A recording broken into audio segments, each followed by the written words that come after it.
தமிழ்நாட்டில் சென்னை, தாம்பரம், நெல்லை, தூத்துக்குடி உள்ளிட்ட சில பகுதிகளில் இன்று காலை மழை பதிவானது. சில இடங்களில் சாலைகளில் மழைநீர் தேங்கியதால் மக்கள் சிரமத்திற்கு ஆளாகினர்.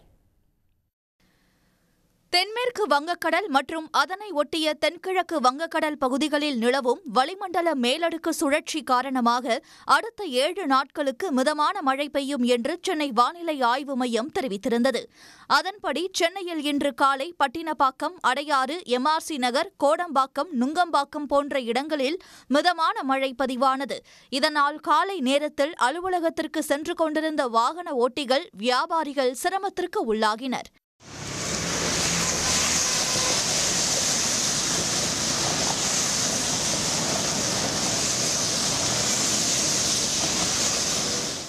சென்னையின் புறநகர் பகுதிகளான தாம்பரம் சானிட்டோரியம், குரோம்பேட்டை, பல்லாவரம் உள்ளிட்ட சுற்றுவட்டார பகுதிகளில் மழை பெய்தது.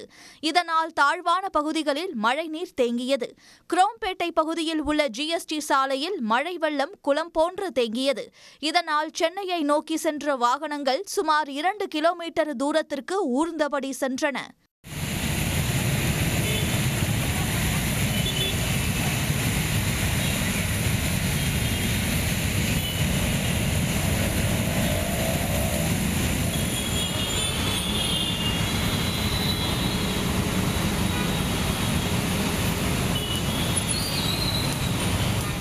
மாநகராட்சி பணியாளர்களின் அரை மணி நேர முயற்சிக்கு பின்னர் மழைநீர் வெளியேற்றப்பட்டது.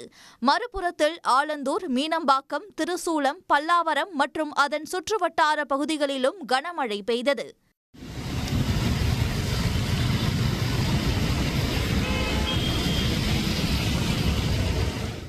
திருவள்ளூர் மாவட்டம் பொன்னேரி மற்றும் அதன் சுற்றுவட்டார பகுதிகளில் சுமார் அரை மணி நேரம் கனமழை பெய்தது. கடந்த சில நாட்களாக வறண்ட வானிலை நிலவி வந்த நிலையில் இன்று மீஞ்சூர், பழவேற்காடு, தச்சூர், சோழவரம், செங்குன்றம், புழல், பெரியபாளையம், கும்மிடிப்பூண்டி ஆகிய பகுதிகளில் பரவலாக மிதமான மழை பதிவானது. இதனால் வெப்பத்தின் தாக்கம் குறைந்து குளிர்ச்சியான சூழல் நிலவுகிறது.